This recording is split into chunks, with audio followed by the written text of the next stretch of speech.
Notre Seigneur Jésus-Christ a compris que la vérité n'est pas agréable à toutes les oreilles. Certaines personnes ne sont tout simplement pas intéressées par les profondeurs de la parole de Dieu.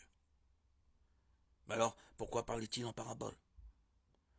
Parce que pour ceux qui ont réellement soif de Dieu, les paraboles constituent un moyen efficace et facilement mémorisable de transmettre des vérités divines.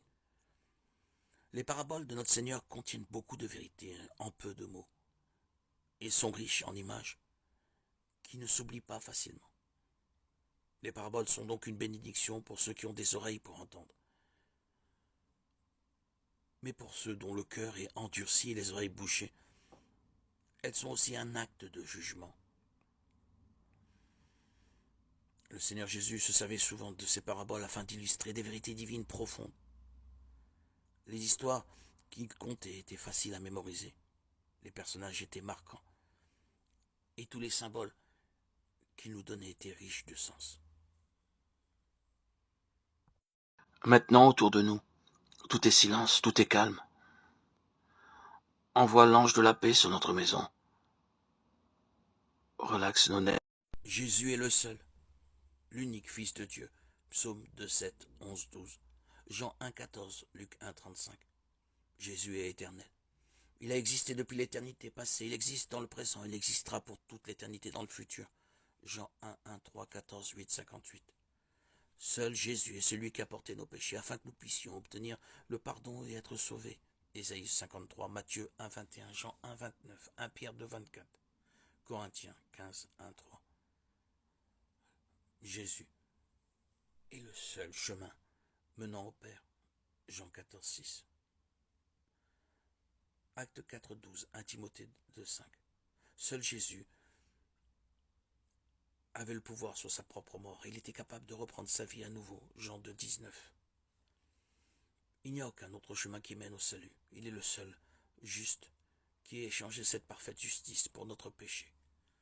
2 Corinthiens 5, 21. L'évangéliste Jean, en commençant son évangile, Jean 1, 1, 4. Au commencement, la parole existait déjà, la parole était avec Dieu, la parole était Dieu. Jean présente ici Jésus par un terme familier à ses lecteurs. Juif et gentil.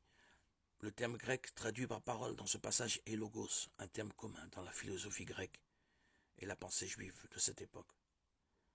Dans l'Ancien Testament, par exemple, la parole de Dieu est souvent personnifiée comme un instrument d'exécution de la volonté divine. Psaume 33, 6, 107, 20. Ainsi, en présentant Jésus comme la parole, Jean ramène d'une certaine manière ses lecteurs juifs à l'Ancien Testament dans lequel le logos, ou la parole de Dieu, est associée à la personnification de la révélation divine. Dans la philosophie grecque, le logos était conçu comme un pont entre un Dieu transcendant et le monde matériel. Par conséquent, l'emploi du terme logos évoque certainement pour ses lecteurs grecs l'idée d'un principe médiateur entre Dieu et le monde. Et dès lors, en présentant Jésus comme le logos, Jean se sert d'un terme et d'un concept bien connu des Juifs et des Grecs de son époque, comme point de départ pour leur présenter Jésus-Christ. Mais il va au-delà de la conception juive et grecque du logos, en le présentant non comme un simple principe médiateur, comme dans la pensée grecque, mais comme un être personnel, à la fois entièrement divin et entièrement humain. Par ailleurs, Christ n'était pas que la personnification de la révélation divine, comme le pensaient les Juifs, mais il était sa révélation parfaite, le Dieu incarné, comme le montrent ses propres paroles à Philippe, rapportées par Jean. Jésus lui dit, « Il y a si longtemps que je suis avec vous, et tu ne me connais pas, Philippe. Celui qui m'a vu a vu le Père. Comment peux-tu dire, montre-nous le Père ?» Jean 14, 9. En employant le terme logos ou parole en Jean 1, 1, Jean amplifie et applique un concept familier à son public. Il l'utilise pour leur présenter le véritable logos de Dieu, Jésus-Christ, la parole vivante de Dieu, à la fois entièrement Dieu, entièrement homme, venu nous révéler Dieu et racheter du péché tous ceux qui croiraient en lui.